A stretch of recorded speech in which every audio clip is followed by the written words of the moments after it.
Good morning, students. Let us start now. Next topic, classification of resources. Resources का classification देखना है हमें कि रिसोर्सेज को कितने टाइप में क्लासीफाई किया गया है। यहाँ पे हमने देखा है कि रिसोर्सेज को 5 टाइप में क्लासीफाई किया गया है, जिसमें से हमें फर्स्ट टाइप पढ़ना था। फर्स्ट क्या है? First is a contents. Contents को 2 सब टाइप में क्लासीफाई किया गया है। First is a natural resources, second is a human resources. अब फर्स्ट हमें पढ़ना है natural resources. Natural resources that means natural से क्या समझ में आता है? जो हमें नेचुरल है, जो हमें नेचर से प्रोवाइड हुआ है, नेचर ने हमें प्रोवाइड किया है, प्रकृति से जो हमें मिला है। ठीक है, रिसोर्सेज दैट मीन्स संसाधन जो हमें प्रकृति से हमें प्राप्त हुए हैं या मिले हैं। फर्स्ट लाइन देखिए, natural resources are those that have been provided by nature and use without altering. ठीक है, अब नेचुरल रिसोर्सेज क्या होते हैं? नेचुरल रिसोर्सेज वो होते हैं जो हमें नेचर ने प्रोवाइड किए हैं, जो हमें प्रकृति ने प्रोवाइड किए हैं। प्रोवाइड दैट मीन्स दिए हैं, प्रदान किए हैं। और and used without altering. Altering that means आपने वो सुना एक वर्ड कि जो क्लॉथ्स होते हैं, जो कपड़े होते हैं, उनमें बोलते हैं ना अल्टर करवा लो, दैट मीन्स अल्टरिंग करवा लो। बड़े हैं तो उसमें अल्टरिंग करवा लो, फिटिंग का करवा लो। तो हम क्या करते हैं? उसमें चेंजेस करते हैं। जो भी आपके कपड़े हैं उसमें अल्टरिंग करके क्या करते हैं? चेंज करते हैं, फेरबदल करते हैं। तो अल्टरिंग का मीनिंग यहाँ पे वही है। तो क्या बोल रहा है ये? यूज़ विदाउट अल्टरिंग, बिना उसमें कोई चेंज किए। किसमें? जो चीज़ें, जो प्रोडक्ट या जो भी वस्तु हमें किसने प्रोवाइड की है? नेचर ने प्रोवाइड की है। हम उसमें बिना अल्टरिंग के क्या करते हैं? उसको यूज़ करते हैं। Okay, for example air, soil, land, forest, water and animals. Air that means हवा, soil मिट्टी, land भूमि या ज़मीन, forest जंगल, water पानी and minerals that means खनिज लवण। ठीक है, ये सारी चीज़ें हमें किससे मिलती हैं? कौन प्रोवाइड करता है हमें? ये हमें नेचर प्रोवाइड करती है।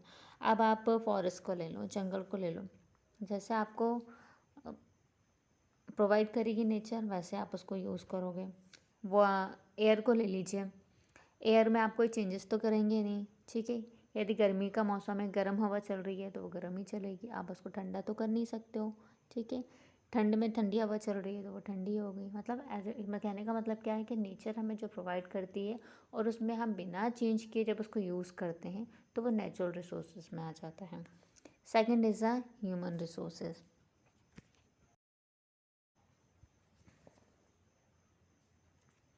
It included various elements of human population like quality and quantity of people. Human resource में क्या आ जाएगा? ह्यूमन रिसोर्स में आप देखिए कि human population, human that means Manav, population that means आबादी या जनसंख्या। ठीक है, यदि हम देखें ह्यूमन पॉपुलेशन वाइज देखें तो उसमें 2 एलिमेंट्स को क्या किया गया? इंक्लूड किया गया है। First is a quality and that is a quantity of people. Quality that means क्या होता है? किसी चीज़ की प्योरिटी। हम बोलते हैं ना कोई भी सामान क्वालिटी का लेके आओ, दैट मीन्स उसके लिए हम क्या बोल रहे हैं? उसकी अच्छी गुणवत्ता होना चाहिए। Second is a quantity of people. Quantity बोलते हैं ना, कोई भी हम चॉकलेट्स लेके आते हैं, बोलते हैं क्वांटिटी क्या है, या किसी भी चीज़ की हम क्वांटिटी पूछते हैं, दैट मीन्स उसका क्या पूछते हैं? क्वांटिटी ऑफ, कि वो कितना है। ठीक है ना, क्वांटिटी पूछने का मतलब क्या होता है? कितना है। तो क्वांटिटी ऑफ पीपल, एक तो पीपल की बात कर रहे हैं, ह्यूमन पॉपुलेशन की बात कर रहे हैं, तो human population that means, human that means Manav, population that means आबादी। तो इंसान की आबादी की बात कर रहे हैं। इसमें 2 एलिमेंट्स होते हैं, एक होता है क्वालिटी दैट मीन्स गुणवत्ता, और होता है क्वांटिटी ऑफ पीपल।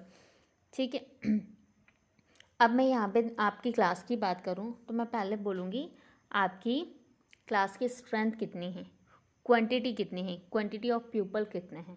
ठीक है, आप किसी ने आंसर दिया 40। ठीक है, अब मैं उसमें से क्वालिटी देखूँगी कि किस बच्चे की क्वालिटी स्पेशल है, किसकी साइंस अच्छी है, किसकी मैथ्स अच्छी है, किसकी इंग्लिश अच्छी है। ये मैं उसकी क्या देख रही हूँ? उसकी क्वालिटी देख रही हूँ। ठीक है, तो यहाँ पे 2 टाइप के हमें क्या बोलते हैं? एलिमेंट्स देखने मिलते हैं, that quality and quantity. Next line है quality includes literacy level, health and skill of people. अब क्वालिटी में क्या क्या इंक्लूड किया गया? हम ह्यूमन रिसोर्स की बात कर रहे हैं, मैंने तो भी आपको एक एग्जांपल देके बताया। ह्यूमन रिसोर्स दैट में मानव संसाधन में क्वालिटी में क्या क्या इंक्लूड किया गया, एक ह्यूमन में क्या होना चाहिए। ठीक है, quality included literacy level. Literacy that means क्या होता है, हम बोलते हैं ना कि इंसान को लिटरेट होना चाहिए, पढ़ा लिखा होना चाहिए। सबसे पहले ह्यूमन का लिटरेसी लेवल देखेंगे कितना पढ़ा लिखा है। सेकंड उसका टॉपिक हेल्थ दैट मीन्स स्वास्थ्य। And third is a skill of people, कि इस इंसान में कितनी स्किल है, इसका स्किल कौशल क्या है। स्किल क्या होता है, जैसे किसी एक बच्चे की बात करें तो हम बोलते हैं इसमें क्या क्या स्किल है। अच्छा गाता है, अच्छा डांस करता है, पढ़ने में अच्छा है, और ऑलराउंडर है, राइटिंग अच्छी है। तो ये सब क्या है, ये उसकी स्किल्स हो गई। ठीक है, स्किल्स ऑफ पीपल। आगे देखते हैं हम various quantity included density and distribution, sex ratio of people etcetera.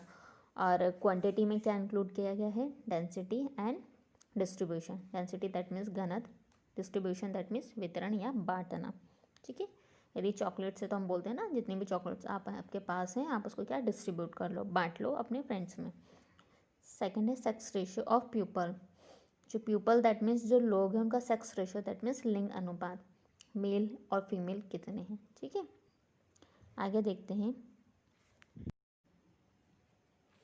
There is great variation in human resources from one part of the world to another. ठीक है, ह्यूमन रिसोर्स की बात कर रहे हैं तो हमें बहुत ग्रेट वेरिएशन, एक बहुत अच्छा वेरिएशन देखने को मिलता है one part of the world to another. ठीक है, एक भाग से लेके दूसरे भाग में हमें क्या डिफरेंट टाइप ऑफ वैरायटीज़ हमें देखने को मिलती है ह्यूमन रिसोर्स की। Improving the quality of people's skills. यदि एक इंसान की, एक प्यूपल की, एक मानव की क्या इम्प्रूव हो रही है, क्वालिटी इम्प्रूव हो रही है, किस क्षेत्र में, स्किल के क्षेत्र में, कौशल के क्षेत्र में, so that they are able to create more resources is known as human resource development. यदि लोगों की क्वालिटी इम्प्रूव हो रही है, ठीक है, स्किल्स इम्प्रूव हो रहे हैं, या फिर हमें स्किल्स पे ध्यान देना चाहिए, उनमें सुधार करना चाहिए, तो क्या कर रहे हैं, so that they are able to create more resources. और वो क्या कर सकता है, यदि वो अपनी किसी भी चीज़ में इम्प्रूवमेंट हो रहा है, जैसे कि आपका क्लास में होता है, फर्स्ट टर्म में आपके कम परसेंट आए, सेकंड में ज़्यादा है, थर्ड में आपके उससे भी ज़्यादा है, तो आपने क्या हो रहा है, एक इम्प्रूवमेंट हो रहा है। ठीक है, आप किस में इम्प्रूवमेंट करो, अपने परसेंटेज में, आपकी स्टडी में। तो ऐसे ही यदि ह्यूमन की अपने स्किल्स में इम्प्रूवमेंट कर रहा है तो वो क्या कर सकता है, able to create more resources, और वो क्या कर सकता है, और रिसोर्सेज को क्रिएट कर सकता है, बना सकता है। ठीक है, बनाने में सक्षम होता है, ये उसमें एबिलिटी होती है। ठीक है, इसके लिए वो क्या है, एबल है, एबिलिटी है। तो इसको हम क्या कहते हैं, ये क्या कहलाता है, resources known as human resource development. तो हम इसको क्या कहते हैं, ह्यूमन रिसोर्स डेवलपमेंट कहते हैं। दैट मीन्स मानव संसाधन विकास। ठीक है, मानव क्या कर रहा है, अपने रिसोर्स को डेवलप कर रहा है। ठीक है, उसमें डेवलपमेंट ला रहा है, उनको रिसोर्स कर रहा है, और क्या कर रहा है, उनको यूज़ कर रहा है रिसोर्सेज को। ओके, तो ये क्या कहलाया अपना, ह्यूमन रिसोर्सेज डेवलपमेंट। ठीक है, इतना प्यारा समझ में आया। यदि वो अपनी क्वालिटी में कोई इम्प्रूवमेंट कर रहा है, ठीक है, अपने स्किल्स को इम्प्रूव करने में सक्षम है, तो वो क्या कर सकता है, उसमें ये एबिलिटी भी है कि वो और रिसोर्सेज को क्या करे, और अच्छा बना सकता है। यदि वो किसी चीज़ को और अच्छे से अच्छा बनाते जा रहा है तो वो क्या हो रहा है, हमने हमने उसको एक टर्म दिया है जिसको हम बोलते हैं ह्यूमन रिसोर्स डेवलपमेंट। क्या कर रहा है, ह्यूमन रिसोर्स को डेवलप कर रहा है। ठीक है, मानव संसाधन का विकास हो रहा है। पॉइंट नंबर सेकंड है आपका एग्जॉसिबिलिटी एंड ड्यूरेबिलिटी।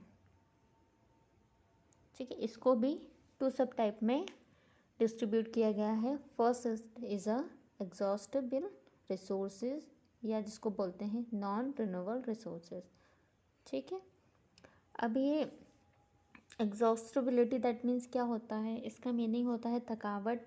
इसका प्योर मीनिंग देखें तो, लेकिन इसका एक हम जो यहाँ पर रिसोर्सेज में जो मीनिंग होना चाहिए वो क्या होना चाहिए, इसको जो इसका सेकंड नेम दिया है नॉन रिन्यूएबल, मतलब जिसको दोबारा नहीं बनाया जा सकता, जो ख़त्म हो जाता है, या जिसके दोबारा बनने में बहुत टाइम लगता है, जिसके रिन्यूअल होने में बहुत टाइम लगता है।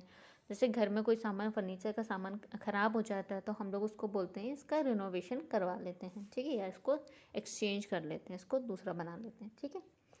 तो उसका वो पॉसिबल नहीं है। यहाँ पे लगा है ना नॉन रिन्यूएबल, मतलब इसका दोबारा बनना पॉसिबल नहीं है, और पॉसिबल भी है तो बहुत ज़्यादा टाइम लग जाता है। फर्स्ट लाइन देखिए, the resources which are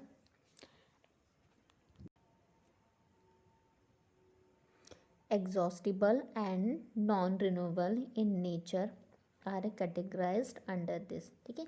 nature ने इसको कौन सी कैटेगरी में रखा है, किस कैटेगरी के अंडर में रखा है, एग्जॉस्टिबल या नॉन रिन्यूएबल, जिसको दोबारा नहीं बनाया जा सकता, उस कैटेगरी में नेचर ने इसको रखा है।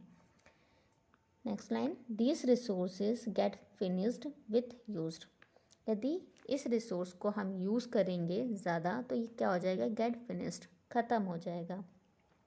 There renewal is not possible at human time scale, ठीक है, इसके ह्यूमन टाइम स्केल में इसका बनना नॉट पॉसिबल है, ठीक है, पॉसिबल नहीं है, संभव नहीं है।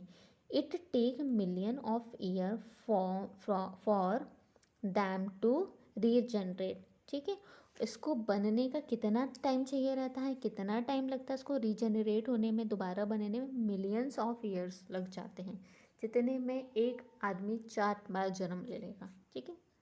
मतलब एक आदमी को कोई चीज़ ख़त्म हो गई है और उसका यूज़ करना है तो उसको इतना वेट करना करेगा, ठीक है। तो ये ह्यूमन टाइम स्केल में पॉसिबल नहीं है। फॉर एग्जाम्पल इसमें आ जाएगा coal, petroleum and natural gases etcetera, ठीक है, कोल, कोयला, पेट्रोल और नेचुरल गैस, ठीक है। अब जो आप पेट्रोल, जो फ्यूल होता है जो गाड़ियों में डलता है, उसको बनने में मिलियंस ईयर लगते हैं। कोयले की जो खदानें होती हैं वो खदानों में भी 1 साल में या 2 साल में या 5 साल में बन के तैयार नहीं होता, उसको तैयार होने में क्या लग जाते हैं, मिलियंस ईयर लग जाते हैं। एक नेचुरल प्रोसेस होती है जो आपकी नेचर करती है, ठीक है। तो ये समझ में आया, एग्जॉस्टिबिलिटी में क्या आ जाएगा, ऐसे रिसोर्सेज जिनको रिन्यूएबल नहीं किया जा सकता या जो ख़त्म हो जाते हैं। सेकंड पॉइंट है हमारा इनएग्जॉस्टिबल रिन्यूएबल रिसोर्सेज, जिनको दोबारा जनरेट किया जा सकता है या जिनको दोबारा बनाया जा सकता है, ठीक है। These are the resources which do not get exhausted over time even after continuous uses, ये वो रिसोर्सेज हैं जिनको कंटिन्यूस यूज़ करने के बाद भी ये टाइम के साथ क्या नहीं होते, ख़त्म नहीं होते, ठीक है, समाप्त नहीं होते हैं।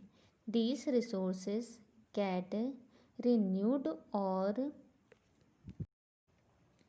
रिपनाइज्ड क्वालिटी, और इनको क्या कर सकते हैं, इनको बहुत तेज़ी से, बहुत स्पीडली, नए तरीके से इनको जल्दी से क्या कर दिया जाता है, इसमें लिखा है ना जैसे क्विकली रिन्यूड, मतलब उसको दूसरे फॉर्म में चेंज कर दिया जाता है या फिर जल्दी से उसको फुलफिल कर दिया जाता है। For example wind energy, solar energy, tidal energy and geothermal energy, ठीक है। विंड एनर्जी दैट मीन्स क्या होता है, विंड का मीनिंग हवा से होता है, तो यहाँ पे पवन सौर ऊर्जा से हो जाएगा, ठीक है। सोलर दैट मीन्स क्या हो जाएगा आपका, सौर ऊर्जा, ठीक है।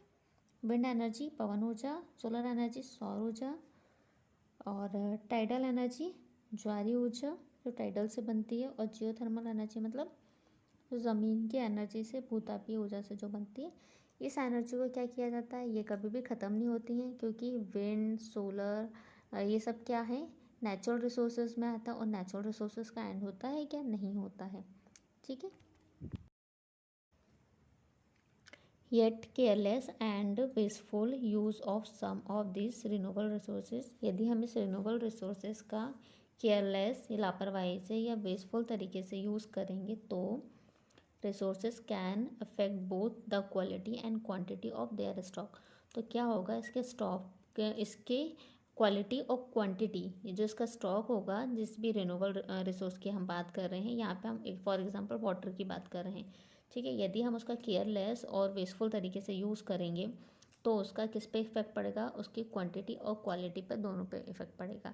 जैसे कि आज के टाइम में हम देख रहे हैं वाटर क्या है, एक नेचुरल रिसोर्स है, लेकिन जब हम उसका एक वेस्ट तरीके से या केयरलेस तरीके से हम उसका यूज़ करते हैं तो क्या होगा, एक टाइम में वो ख़त्म होते जाएगा। क्योंकि हमारे पास क्या है, वाटर जो इतने टाइम से हम यूज़ कर रहे हैं जो कि कभी ख़त्म नहीं हुआ है, लेकिन आप उसको जब लापरवाही से यूज़ करोगे, जितना आपको यूज़ेबल है आप उतना यूज़ कीजिए।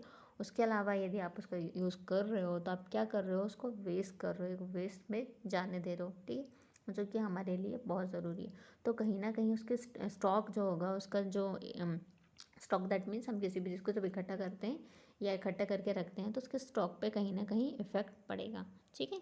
तो आपके जो रिन्यूएबल रिसोर्सेज है उनको भी ऐसा नहीं है कि आपको वेस्ट करना है, उनको भी कहीं ना कहीं जितना आपको यूज़ है उतना यूज़ कीजिए, और इन सब चीज़ों का हमें ध्यान रखना है, ओके।